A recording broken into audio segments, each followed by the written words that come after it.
తనకి ఎప్పటి నుంచి ఎదురు చూస్తున్నటువంటి ట్రైలర్ అయితే వచ్చేసింది. నానిది టీజర్. ఈ టీజరు, ట్రైలర్ ఏందో ఒకప్పుడు ఏంటంటే పాత రోజుల్లో ట్రైలర్ అనేవాళ్ళు అంతే. సినిమా ఏది ట్రైలరు, దాని తర్వాత ఇక సినిమా రిలీజ్. ఇప్పుడు ఏంటంటే గ్లిమ్స్, టీజరు, ట్రైలరు ఏందో రకరకాల పేర్లు అయితే పెడుతున్నారు. సరే టీజర్ అనుకుందాం. ప్రస్తుతానికి టీజర్ అయితే వచ్చేసింది. 1 నిమిషం 43 సెకండ్ల ఎంతో సంథింగ్ ఉంది. కానీ నెక్స్ట్ లెవెల్ భయ.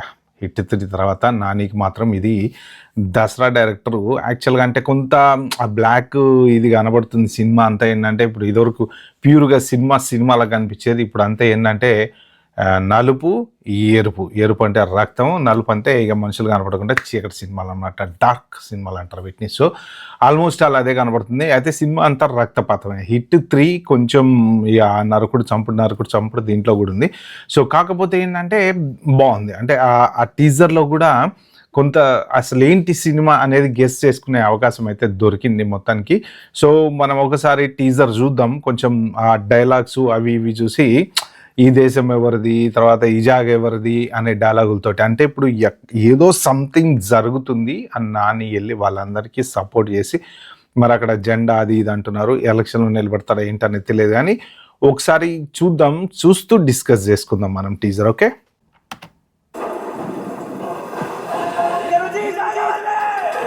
ఇక నుంచి ఈ జాగ ఎవరిది అంటే ఇక ఆ ప్లేస్లో ఇప్పుడు ఏదైనా ఎక్కడైనా జరుగుతున్నది. జనరల్గా పాత చిరంజీవి సినిమాలు ఉంటుంది చూసారా, ఇలా వెళ్తాడనమాట. ఒక్కొక్కసారి ఇప్పుడు కోదమ సింహం ఇలాంటి కొన్ని సినిమాలు ఏంటంటే ఏదో తెలియని ప్లేస్కి తీసుకెళ్ళిపోతారు, అక్కడే ఉంటారు. కేజీఎఫ్లో కూడా అట్లా వెళ్తారు చూసారా, ఆ పర్టికులర్ ప్లేస్లోకి వెళ్ళి వాళ్ళందరినీ కాపాడడం. ఇప్పుడు ఇక నుంచి ఈ జాగ ఎవరిది అంటే ఇక అంటే మనం ఇన్ని రోజుల నుంచి బాధలు పడుతున్నాం, కష్టాలు పడుతున్నాము, సో వాళ్ళని కాపాడడానికి ఒకడు వచ్చాడు అనేసి అనమాట. ఈ దేశం ఎవరిది అంటే ఇక మనం టేక్ ఓవర్ చేసుకోవాలి ఇక మన దేశాన్ని. అంటే ఇన్ని రోజుల నుంచి ఈ దేశంలో పడ్డ కష్టాలు చాలా రాబోయే బాధలు. అంటే ఇప్పుడు ఇది నేను అనుకోవటం ఈ మొత్తం అంతా ఎలక్షన్లో పోటీ చేస్తాడేమో తెలియదులే, కానీ ఈ జెండా గిండా అని వస్తున్న తర్వాత మొత్తం అంతా అయిపోయిన తర్వాత ఇది మన దేశము, ఈ జాగా, ఈ దేశం అన్ని మనదే అంటే దేశంలో ఒక జాగా అన్నమాట. అది చూడండి, వాటర్ అంత ఆ డార్క్ దాంట్లో షేడ్లో టక్కన వాటర్ పెట్టి అంటే వస్తున్నాడు, మీకోసం వస్తున్నాడు అని అర్థం అనమాట. So Sudhakar Cherukuri producer. కాకులు మెయిన్ కళ్ళల్లో చూడండి, కళ్ళల్లో యాక్చువల్ కళ్ళ నుంచి కాకులు వెళ్తున్నాయి అనమాట. సో ఇంతకుముందు చెప్పినప్పుడు కూడా ఇది ఒక లంజాకుడు కదా అని చెప్తుంటారు కదా, ఎక్కువ కాకుల్నే సింబల్ చూపిస్తుంటారు. అంటే ఏంటంటే కాకులకి అనేది ఒక డిఫరెంట్ ఇది ఉందన్నమాట. జనరల్గా పిండాలు అవి పెట్టేటప్పుడు కూడా కాకులకే పెడుతుంటారు. పాత వాళ్ళు అంటే మన చనిపోయినటువంటి వాళ్ళు ఎవరైతే ఉంటారో వాళ్ళు కూడా కాకి రూపంలో తిరుగుతున్నా అంటారు. అన్ని పక్షుల గురించి అందరూ అన్ని జంతువుల గురించి మాట్లాడతారు, కానీ కాకుల గురించి ఎక్కువ ఎవరు మాట్లాడరు. ఎందుకంటే కాకి అరిచినా కూడా చాలామంది అదేదో సంథింగ్ అంటుంటారు అనమాట. ఎక్కువ సంథింగ్ కాకికి సంబంధించే బాగా కాన్సన్ట్రేట్ చేశాడు. చూడండి, ఆ కన్నులో కూడా మీకు కాకే కనబడుతుంది, కాకులు ఇలా వెళ్తూ ఉన్నాయన్నమాట. అది ఆ వాటర్లో అంటే ఆ వాటర్లో జస్ట్ ఇట్లా కొట్టేసి ఎక్సర్సైజ్ చేస్తూ లేస్తున్న సీను అదిరిపోయింది మాత్రం. అదిగో మళ్ళీ కాకి వచ్చింది చూసారా. ఎక్కువ అంటే సంథింగ్ ఏదో ఆ కాకి వచ్చినప్పుడల్లా మరి నాని వస్తాడా మరి లేకపోతే ఏంటనేది తెలియదే, కానీ సంథింగ్ ఆ కాకి సినిమాకి ఏదో ఒక రిలేషన్ అయితే ఖచ్చితంగా ఉంది ఈ సినిమాలో. చూడండి, ఇది మాత్రం wonderful scene.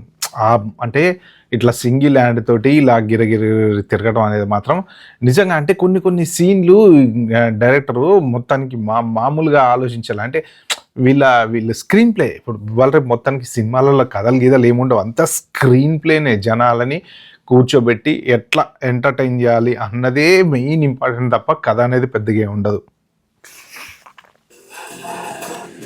నవీనులి editor jail scene వచ్చింది చూడండి, ప్లేట్లతో ఒక టకటక కొడుతున్నారు కదా. అంటే ఏంటంటే యాక్చువల్గా సంథింగ్ ఇక్కడ విలను వీళ్ళందరినీ జైల్లో పెడతాడు. అంటే ఉంటే మాతో ఉండండి లేకపోతే లేదు అంటే జనరల్గా ఇవన్నీ కొంత ఇదివరకు సినిమాల్లో కూడా ఇలా ఉండేవి. అంటే వాళ్ళందరినీ జైల్లో పెట్టేయటము, కొట్టడము. కోదమ సింహం సినిమా అయిందా నేను చెప్పాను కదా, దాంట్లో చూస్తే కదా పిల్లలందరినీ తీసుకుపోయి అక్కడ పని చేపిస్తూ ఉంటారు అనమాట. పడవలలో తీసుకుపోయి పని చేపిస్తూ ఉంటారు. కొంత ఇలాంటివి అంటే ఆ కష్టాలు ఉన్నటువంటి ప్లేస్లోంచి, బాధలు ఉన్నటువంటి ప్లేస్లోంచి ఒకడు బయటకు వస్తాడు అనమాట. వాడే హీరో అవుతాడు. జడలు మెయిన్గా జడలు జడలు జడలు ఆ జడలకి మరి సినిమాకి ఏం సంబంధం ఉందో తెలియదులే కానీ ఖచ్చితంగా జడలతో మాత్రం ఏదో లింక్ ఉంటుంది. ఈ జడలు వచ్చినప్పుడు కూడా అప్పుడు అందరికి జడలు వేశారు, పవన్ కళ్యాణ్కి వాళ్ళకి వీళ్ళకి అందరికి జడలు జడలు జడలు వేసుకుంటూ వెళ్ళారనమాట. మొత్తానికి సంథింగ్ ఏదో జడలు అయితే ఉంటుంది లింకు. ఇది భయ షాట్ నాకు ఈ టీజర్లో వండర్ఫుల్ నచ్చిన షాట్ అంటే ఇదే. ఏంటంటే బాడీ అంతా బ్లడ్, చేతిలో వైట్ కలర్ కప్పు చూడండి. అక్కడ డైరెక్టర్ విజన్ చూడండి, మొత్తానికి ఆపోజిట్గా అనమాట. అంటే ఆ మొత్తం రెడ్గా ఉన్నటువంటి బాడీకి ఆపోజిట్గా ఆ కప్పు వైట్, కంప్లీట్ వైట్ అనమాట. ఒక్క మరక కూడా లేదు దాని మీద, చూసారు కదా, కంప్లీట్ వైట్. కాఫీ టీయో తాగుతున్నారు, మోహన్ బాబు గారు వచ్చారు. మోహన్ బాబు గారు ఎంట్రీ మామూలు జనరల్గా మోహన్ బాబు కానీ ఆయన క్యారెక్టర్ చూస్తుంటేనే సూపర్ ఉంటుందండి. ఆయన చెప్పే డైలాగ్ విధానం కానీ, ఆ యాక్షన్ కానీ, మోహన్ బాబు గారి యాక్టింగ్ మాత్రం నెక్స్ట్ లెవెల్ ఉంటుంది. చూడండి ఆ షర్ట్ చూసారా మీరు, నేను ఇక్కడ పాస్ పెట్టింది కూడా అందుకనే. షర్టు ఆ పాతకాలం అంటే ఒక వైబ్ అనేది క్రియేట్ చేస్తుంది మనకి. అంటే జనరల్గా విలన్ని చూపించేటప్పుడు అందరూ మామూలుగా ఎట్లేసి కడియాలేసి అవ్వేసి ఇవ్వేసి ఓ రకరకాలుగా తిప్పుకుంటూ అది చూపిస్తారు. ఇక్కడ సింపుల్గా డైరెక్టరు పాతకాలం షర్ట్ ఒకటి గళ్ళ షర్ట్ ఒకటి వేసి ఆ మోహన్ బాబు గారిని ఎంత అది ఏది మన సిగార్ నోట్లో పెట్టుకుంటే రజనీకాంత్ గారు కానీ మోహన్ బాబు గారు కానీ వీళ్ళంతా ఏంటంటే ఒక స్టైల్ ఆ సిగార్ మెయింటైన్ చేయడము. ఆ పెద్దరాయుడు సినిమా గుర్తుంది కదా మీకు. సో ఎట్లా పవర్ఫుల్గా ఇట్లా మోహన్ బాబు నడిచి వస్తున్నాడంటే అలా చూస్తుంటేనే మనకు భయం వేస్తుంటుంది అనమాట. ఆ క్యారెక్టర్ని చూస్తుంటే రజనీకాంత్ చూడండి చిక్కని ఇట్లా వేసేసుకోవడము, క్యారెక్టర్ని చూస్తుంటేనే ఒక భయం వేస్తుంది. అలాగా చాలా పవర్ఫుల్గా చేతిలో గన్ను పెట్టేసేసి నోట్లో ఇదనమాట. మేరా ప్యారడైజ్ వాసియం అంటే ఇప్పుడు అక్కడ ఏంటంటే ఇప్పుడు ఈయన ప్యారడైజ్కి నాకు తెలిసి ఓనర్ అని అయి ఉండాలి, లేకపోతే అంటే ఆ దేశానికో ఆ ఊరికో ఆ ప్రాంతానికో సంథింగ్ అక్కడ వాళ్ళు మేము చెబితే వినకపోతే లేదు మీరు వెళ్ళిపోండి, లేకపోతే చంపేస్తాము, లేకపోతే జైల్లో పెడతాము. ఇందాక జైల్లో కటకట కొట్టే చూపించారు కదా, అలా అయి ఉండొచ్చు.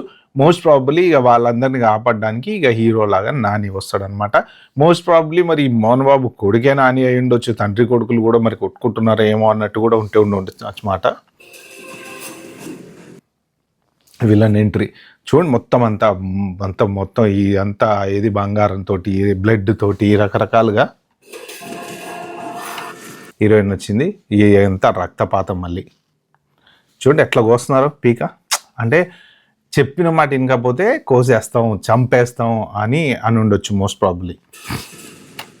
చూసారు కదా మోహన్ బాబు అసలు ఆ షర్టు ఆ స్టైలు వెనక కారు మాత్రం వండర్ఫుల్ నెక్స్ట్ లెవెల్. సర్కారు ఉన్నది జనం కోసమా, అది మెయిన్ ఇంపార్టెంట్. జనరల్గా సర్కార్ అనేది ప్రతి చోట అసలు దీని గురించి కాకపోయినా మామూలుగా కూడా దొరల కోసమా జనం కోసమా. జనరల్గా సర్కార్ వాళ్ళు దొరలు చెప్పినట్టు వింటుంటారు, వాళ్ళు ఏది చెప్పినా చేస్తారు, వాళ్ళ దగ్గర డబ్బులు తీసుకుంటారు అంటుంటారు. ఇది కూడా సినిమాలో కూడా చూపించడం ఏంటంటే ఈ సర్కార్ వాళ్ళు దొరల కోసమా జనం కోసమా అని అంటున్నారు అనమాట. చూడండి అది ఈ ఫైట్స్ వెనక నుంచి ఆ మంటలు పడుతున్నాయి చూసారా, అసలు కొట్టేటప్పుడు కానీ ఏమప్పుడు కానీ మాత్రం అసలు మొత్తం ఆ స్క్రీన్ ప్లే మాత్రం సూపర్ ఉంది. వచ్చాడు మధ్యలోంచి, వాళ్ళందరి మధ్యలోంచి వస్తున్నాడు. Okay, producer Avinash Kolla. చూడండి ఫైట్ చూడండి, ఇట్లా వచ్చి దూకేసి అది నిజంగా అసలు వాళ్ళని ఇప్పుడు ఎగిరి కొడతాడు చూడండి. ది షాట్ మామూలు కూడా కాదు. ఆ జడలు కనబడుతున్నాయి చూసారా, ఇట్లా సైడ్ నుంచి వెళ్ళి ఇలా కొట్టుకుంటూ వెళ్తున్నాడు. పక్కన జనాలందరూ చూస్తున్నారు. ఒక రేంజ్లో ఉంది, మామూలుగా లేదు షాట్ మాత్రం. ఆ వెనక చూడండి వాళ్ళంతా మీకు బాధలు పడుతున్న వాళ్ళు అనమాట. వాళ్ళంతా అర్థమైంది ఏంటంటే ఆ వెనకాల చాలా మంది ఉన్నటువంటి వాళ్ళు కష్టాలు బాధలు పడుతూ మాకు దిక్కు లేదు అది లేదు అన్నట్టు ఉన్నారు వీళ్ళంతా. చూడండి కొడుతుంటే ఎంత ఆనందపడుతున్నారో వాళ్ళు. అది నలుపు రంగే మన జెండా అంటే ఇప్పుడు దీన్ని బట్టి అర్థమైంది ఏంటంటే నాకు తెలిసి ఖచ్చితంగా ఇప్పుడు ఆ ప్రాంతంలో ఏదైనా సాధించాలి అంటే ఇక మరి ఏమైనా పొలిటీషియన్లు సాధిస్తారేమో తెలియదు కానీ అంటే ఇక ఆ జెండా పెట్టుకొని ఎలక్షన్లో మోస్ట్ ప్రాబ్లీ ఏమైనా పోటీ చేస్తే చేస్తుండొచ్చేమో. సో మరి ఎలక్షన్లో పోటీ చేసి సో ఆ నలుపు రంగు జెండా పెట్టుకొని ఇక వీళ్ళందరికీ న్యాయం చేయడానికి ట్రై చేస్తాడని నేను అనుకుంటున్నా. అదే మన గుర్తు, దాని మీద ఉన్నదే కాకే మన గుర్తు అనమాట. సో మోస్ట్ ప్రాబబ్లీ మరి ఆ వీళ్ళ జెండా మీద ఆ కాకి సింబల్ ఉండుండొచ్చు నాకు తెలిసి.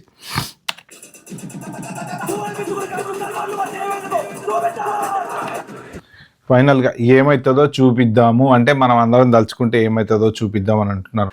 అది ఫ్రెండ్స్, మొత్తానికి అయితే మాత్రం టీజరు అద్దరిపోయింది, నెక్స్ట్ లెవెల్లో ఉంది, డౌట్ లేదు. కానీ ఖచ్చితంగా ఇది నానికి అంటే కొన్ని వేరే సినిమాలలో కథలు అయితే ఖచ్చితంగా మ్యాచ్ అవుతూనే ఉంటాయి, డౌట్ అయితే ఏం లేదులే. కానీ ఇక వీళ్ళు మాత్రం స్టోరీలు ఎంతసేపటికి స్టోరీలు ఇట్లాంటి పెద్ద సినిమా అంటే ఏంటంటే ఇక జనాలు ఇబ్బంది పడుతుంటారు. దాంట్లో ఒక హీరో వస్తాడు, హీరో వచ్చి వాళ్ళని రక్షిస్తాడు.